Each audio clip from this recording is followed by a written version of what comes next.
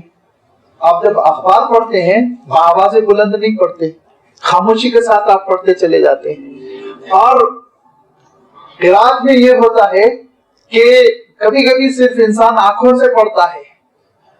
اس وقت جب کہ معنی اخذ کرنے کے لیے ذہن کام کرتا رہتا ہے تو مجموعی طور پر عبارت پر انسان نگاہیں پھیرتا رہتا ہے. یہ ساری چیزیں ریڈنگ کی ہے, قرات کی ہے.